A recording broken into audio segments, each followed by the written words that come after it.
ṣe sọ̀rọ̀ ọ̀hún bíi wòlíì nígbà yẹn nìyẹn o bẹ́ẹ̀ ló dàṣẹ tí ìwé ayé wí tẹ́gbà ọ̀run sì gbà Tinubu ń bẹ nílé ìjọba tó ń darí Nàìjíríà bẹ́ẹ̀ ni Godwin Emefiele ń pààrà kóòtù tó sì tún gba atẹ́gùn lọ́gbà ẹ̀wọ̀n l'Àbújá kan náà ni o máa ṣe o ọgbà ẹ̀wọ̀n ni wọ́n tún dá Godwin Emefiele padà sí o nílùú Àbújá náà ni níbi tí Bọ́lá Tinubu ti ń ṣe ìjọba Nàìjíríà lọ́wọ́lọ́wọ́ bí kálukú ti ṣe ń palẹ̀mọ́ sílẹ̀ fún ọdún Kérésìmesì tí aláṣọ ń rà tí oníbàtà pàpà ń palẹ̀mọ́ láti ra tiwọn wọn ló ṣeé ṣe kí ọkùnrin olórí báǹkì ilẹ̀ wa nígbà kan Godwin Emefiele ó ṣe ọdún Kérésìmesì tiẹ̀ lọ́gbà ẹ̀wọ̀n Kùjé nílùú Àbújá níbi tí wọ́n fi pamọ́ sí lánàá túsìdẹ̀ẹ́ ọjọ́ ìṣẹ́gun gan ni wọ́n tún fojú ọkùnrin hàn òde o níbẹ̀ náà ni alága ti pàṣẹ pé kí wọ́n tètè dá padà sí ọgbà ẹ̀wọ̀n Kùjé nílẹ̀ Yoga kan nílùú Àbújá lọ́rọ̀ ó ti wáyé níbi tí onídàájọ́ Justice Amsa Muazu ti pàṣẹ kí wọ́n dá padà sọ́gbà ẹ̀wọ̀n Kùjé lẹ́ẹ̀kan sí i níwọ̀n ìgbà tí kò ti rí ọ̀rọ̀ béèlì ẹ̀ yanjú bákan náà ló fi kún pé lọ́jọ́ 18 oṣù kìíní ọdún 2024 ní kí wọ́n tó gbé wá sílé ẹjọ́ níbi tí ètò ìgbẹ́jọ́ ẹ̀ yóò ti máa tẹ̀síwájú bó ti ṣe pàṣẹ ọ̀hún nìyẹn o ó ní kó wà níbẹ̀ títí wọn yóò fi yanjú béèlì rẹ̀ kó lè pa lọ darapọ̀ mọ́ àwọn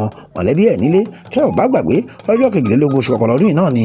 alájọ ti fún ní béèlì pẹ̀lú owó ìdúró ọ̀ọ́dúnrún mílíọ̀nù náírà ìyẹn 300 million àti onídùúró méjì bákan náà ni ó fi kún pé àwọn onídùúró ọ̀hún gbọ́dọ̀ ní ilé pẹ̀lú ìwé ilé ọ̀hún lágbègbè Maitama nílùú Àbújá síwájú sí o ilé ẹjọ́ ti pàṣẹ kí Godwin Emefiele ó kó gbogbo ìwé ìrìnnà international passport ẹ̀ kalẹ̀ fún àkọ̀wé ilé ẹjọ́ ọ̀hún bẹ́ẹ̀ ni kò gbọ́dọ̀ kúrò nílùú Àbújá rárá ṣáájú àsìkò náà ni ilé ẹjọ́ ga kan ní ìpínlẹ̀ Èkó ti fún ní béèlì pẹ̀lú owó onídùúró 20 mílíọ̀nù náírà yìí ní nǹkan bí oṣù mẹ́rin sẹ́yìn ṣùgbọ́n tí ìjọba àpapọ̀ kọ̀ tí kò tu okùn lọ́rùn ọ̀gá báǹkì ilẹ̀ wa nígbà kan èyí náà làwọn ọlọ́gbọ́n àwọn ọ̀mọ̀ràn rí o tí wọ́n sọ pé tí ọkùnrin olórí báǹkì nígbà kan kò bá rí gbogbo ìgbésẹ̀ béèlì ẹ̀ yìí gbé wọ́n sọ pé àfàìmọ̀ kó má ṣe Kérésìmesì àti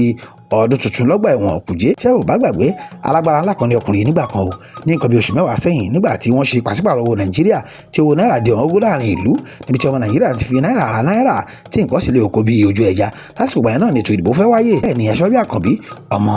olódò ìdẹ́jáde o tó sọ pé wọn ò bá àpò náírà pamọ́ àwọn ọmọ Nàìjíríà máa dìbò òun yóò sì wọlé lóòótọ́ ni ó sọ̀rọ̀ òun bíi wòlíì bẹ́ẹ̀ ohun tí àwọn abẹ́síkáwọ́ ẹ̀ sọ kiri nígbà yẹn ni pé níṣe ni àwọn Buhari pàápàá ọkùnrin Godwin Emefiele olórí CBN nígbà náà lọ́n fẹ́ fi owó tí wọ́n kó nílẹ̀ yẹn wọ́n fẹ́ fi dá nǹkan rú mọ́ lọ́wọ́ ni wọ́n bá rí ààrẹ Nàìjíríà yìí dà àṣẹ̀yìnwá àṣẹ̀yìnbọ̀ ìbò wáyé o Tinubu sì wọlé sọ sí ilé agbára nílùú Àbújá kò sì gbẹ́sígbà tó wọlé tó di ààrẹ Nàìjíríà tó fi kéde wípé kí Godwin Emefiele ó kúrò nípò gómìnà báǹkì CBN ni wọ́n bá gbé jàǹtò tó rẹ̀ sì di wì láti ìmọ́lé àtìmọ́lé náà ni ó gbà dé kóòtù kí olókìsì tó ṣẹ ló bá di wì lọ́gbà ẹ̀wọ̀n bí olórí oko nígbà kan ṣe di èrò Kùjé nìyẹn o ìyẹn ọgbà ẹ̀wọ̀n tó wà nílùú Àbújá níbi tí ó ti ń jà fitafita báyìí láti gba béèlì kó lè máa ti ilé wa jẹ́jọ́ lákòótán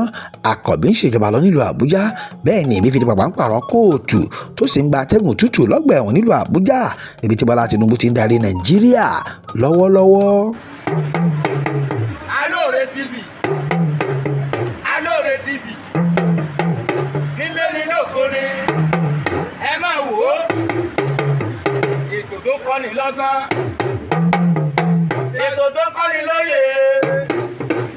ní gbogbo àgbáyé ẹ máa wò ó Alore Alore ẹ máa wò ó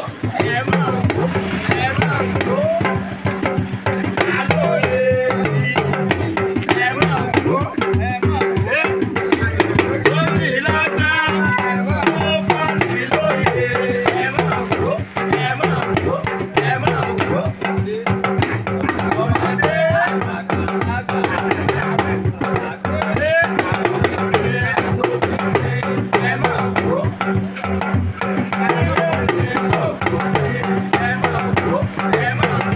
Ẹ máa like it.